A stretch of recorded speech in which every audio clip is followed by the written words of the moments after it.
বন্ধুরা, আপনারা হয়তো বুঝতে পেরেছেন আমি আবার এক নতুন ইতিহাসের খোঁজে বেরিয়ে পড়েছি। আমি আছি রেজিনগরে। এই রেজিনগরে কেনই বা এসেছি এবং কী কারণে এসেছি সেটা আপনাদের তো জানাবোই, তার সাথে জানাবো এখানকার ইতিহাসও। তো চলুন ভিডিওটি শুরু করা যাক। আমি সৌরভ, ভারত ভ্রমণ চ্যানেল থেকে আপনাদের স্বাগত।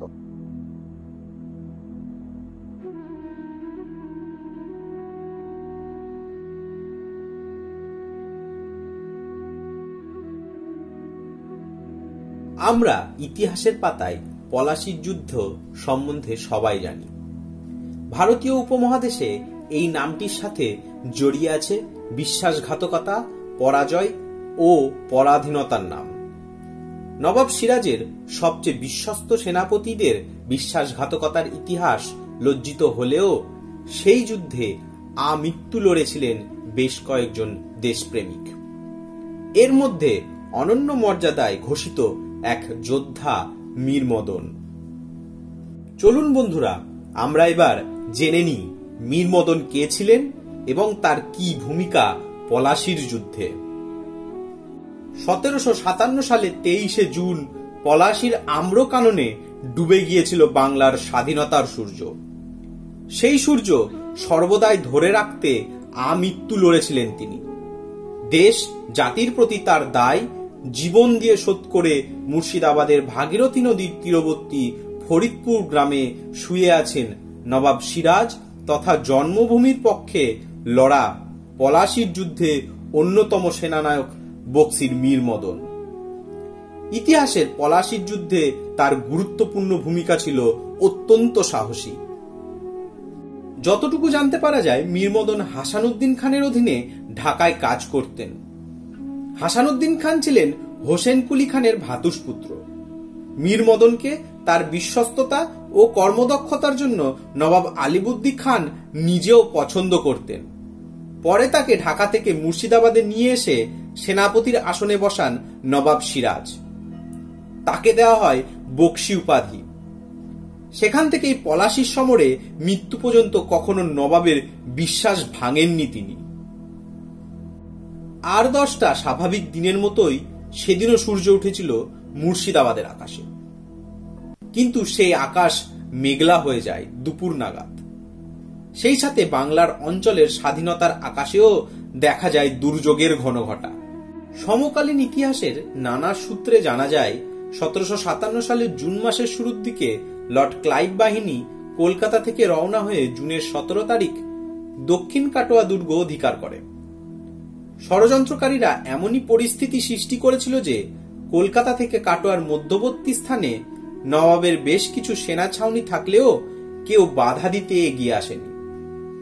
21শে জুন লর্ড ক্লাইভ তার বাহিনী নিয়ে পলাশীর দিকে যাত্রা শুরু করে এবং পথিমধ্যে মির্জাফরের কাছ থেকে আসে প্রতীক্ষিত সবুজ বার্তা।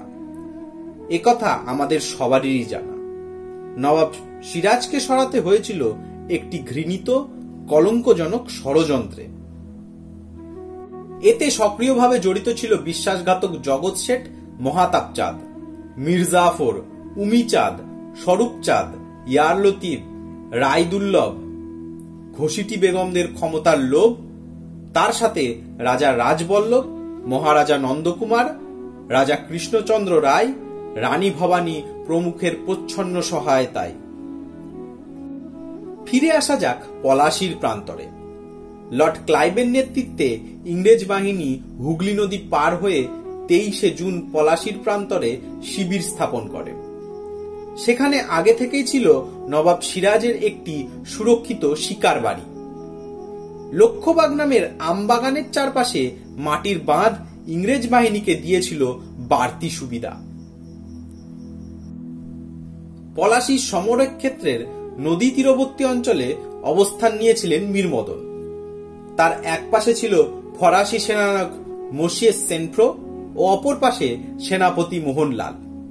সব মিলিয়ে তাদের অধীনে ছিল মাত্র 1010-এরও কম সৈন্য।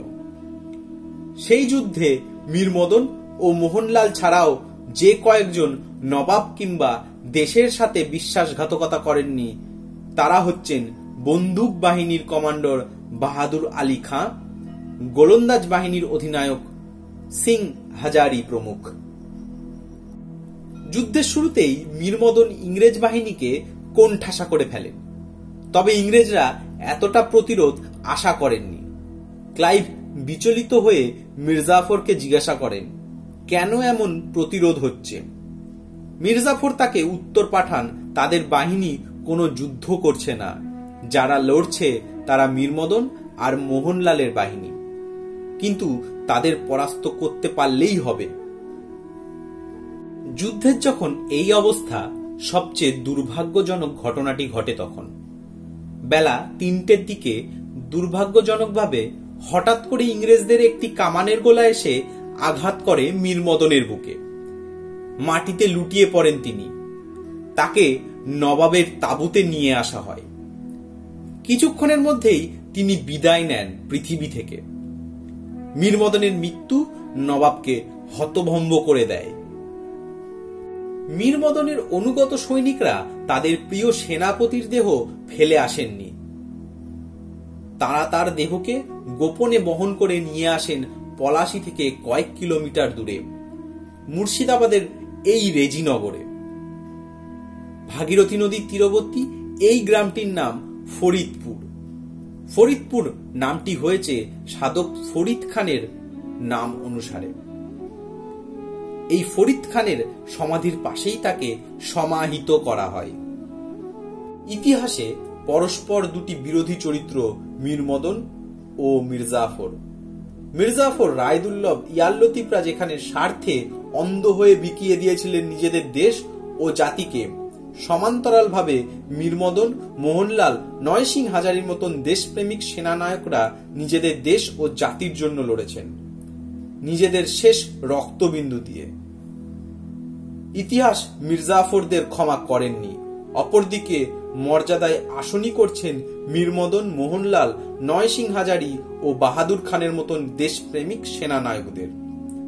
যুগ যুগ ধরে তারা হয়ে থাকবেন লক্ষ কোটি মানুষের প্রেরণা, সুমহান মর্যাদায়। বন্ধুরা, ভিডিওটি এখানেই শেষ করলাম। দেখা হবে পরের কোনো ভিডিওতে বা পরের কোনো ইতিহাস বিষয়ক ভিডিওতে। সুস্থ থাকবেন সকলে। বন্দে মাতরম। ভারত মাতা কি জয়।